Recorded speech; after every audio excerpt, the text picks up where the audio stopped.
حضرت امام حسین عالی مقام رضی اللہ تعالیٰ عنہ کی شہادت مبارکہ سے جو ہمیں اسباق ملتے ہیں اس میں سے دو ایک سبق آپ کی خدمت میں عرض کر لیں۔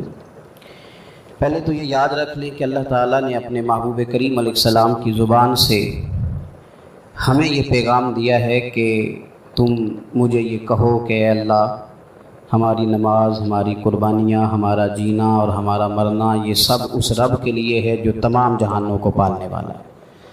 قل ان صلاتی و نسکی و محیایا و مماتی للہ رب العالمین۔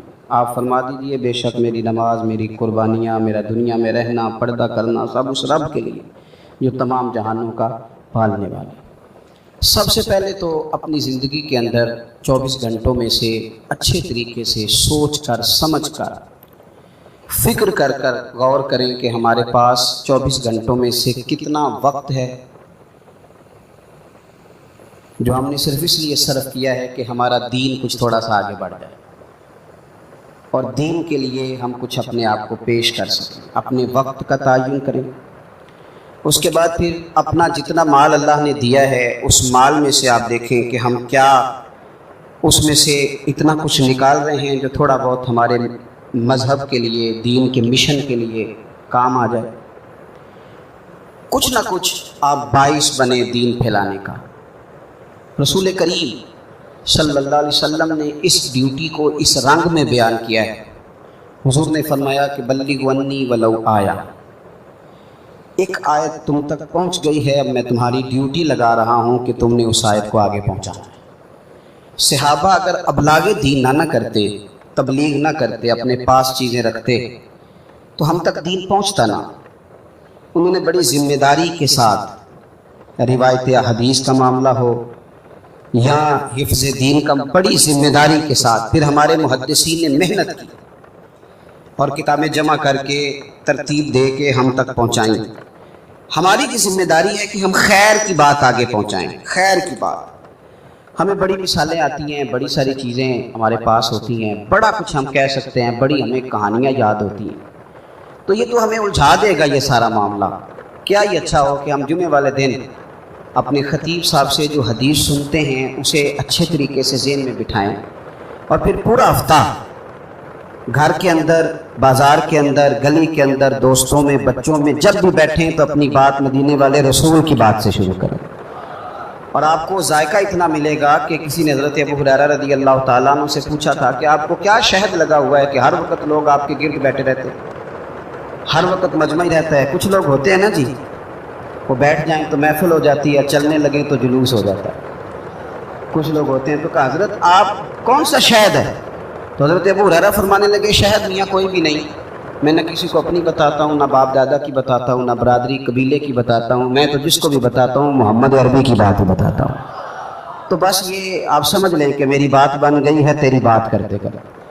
تو ایک یہ بات آپ نے ذہن میں رکھنی۔ دوسرا پیغام میرا آپ کے لیے یہ ہے آج کی اس خوبصورت بزم میں کہ دین اور دیندار لوگ ایک نیکی کریں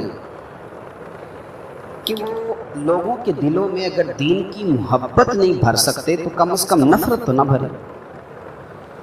اب تو یقین کریں کہ تکلیف روز بروز بڑھتی چلی جا رہی ہے۔ یوں لگتا ہے کہ دین دنیا میں صرف بحث کرنے کے لیے، لڑائیاں ہی لڑائیاں، مناظرے ہی مناظرے، بحث ہی بحث۔ کیا شکل دکھا رہے ہیں ہم لوگوں کو مذہب کی کہ اس میں صرف بحث ہے، لڑائی ہے۔ نبی پاک صلی اللہ تعالیٰ علیہ وسلم کم ناراض ہوتے تھے، لیکن مسلم شریف میں حدیث ہے، کچھ لوگوں نے شکایت لگائی کہ یا رسول اللہ صلی اللہ علیہ وسلم ہماری مسجد کا امام لمبی نماز پڑھاتا ہے۔ کوئی اتنا قابل تعزیر جرم تو نہیں تھا، نماز لمبی پڑھاتا ہے۔ تو مسلم شریف میں ہے کہ اللہ کے محبوب صلی اللہ تعالیٰ علیہ وسلم غضبناک ہوئے، اور لفظ کیا ہے؟ حضور فرمانے لگے میں لوگوں کو دین کے قریب کرتا ہوں، تو دور کرتا ہے۔ فرمایا خود پڑھنی ہو تو جتنی مرضی لمبی پڑھنا، لیکن لوگوں کو مختصر نماز پڑھا تاکہ وہ دین کے قریب آئیں۔ حضور مفتی اعظم عالم اسلام شہزادہ اعلیٰ حضرت شیخ مصطفیٰ رضا خان صاحب رحمۃ اللہ علیہ، ہمارے دادا مرشد، آپ کے خلاف کچھ لوگوں نے کتاب لکھی اور بریلی شریف کے عرس میں وہ کتاب بانٹی گئی۔ 24 صفر کو علماء کی وہاں میٹنگ ہوتی ہے، اور ہزاروں علماء اس میں راسخ العلم لوگ وہاں موجود ہوتے ہیں، راسخ العقیدہ۔ حضور مفتی اعظم نے وہ کتاب سامنے رکھی اور کتاب سامنے رکھ کے علماء سے کہا کہ یہ شرعی اعتراض ہے مجھ پر اور یہ اس کا جواب ہے، یہ شرعی اعتراض ہے، یہ اس کا جواب ہے، یہ شرعی اعتراض ہے، یہ اس کا جواب ہے۔ جو شرعی اعتراض تھے ان کے جوابات دے دیے۔ فرمایا کچھ انہوں نے نا اخلاقی اعتراضات کیے ہیں تو میں کسی کی ذات پر اتر کر بات نہیں کرنا چاہتا۔ کچھ انہوں نے ذاتی اعتراضات کیے ہیں، اور جو مہذب قومیں ہوتی ہیں وہ کسی شخص کی شخصیت پر اتر کر، نیچے اتر کر بات نہیں کرتے۔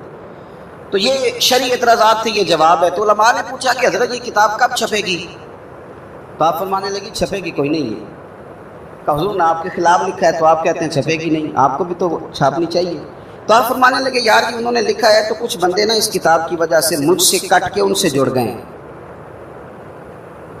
تو اب جب ان کا ذہن مجھ سے کٹا ہے، کسی اور کی طرف جڑا ہے، تو میں جواب لکھوں گا تو وہاں سے بھی کٹ جائیں گے، تو پھر منتشر ہو جائے گا ان کا ذہن، ہو سکتا ہے کسی گمراہی کی جانب چلے جائیں۔ تو چلو میری ایک ذات ہدف تنقید بنی ہے تو کوئی حرج نہیں، میں نہیں چاہتا کہ میری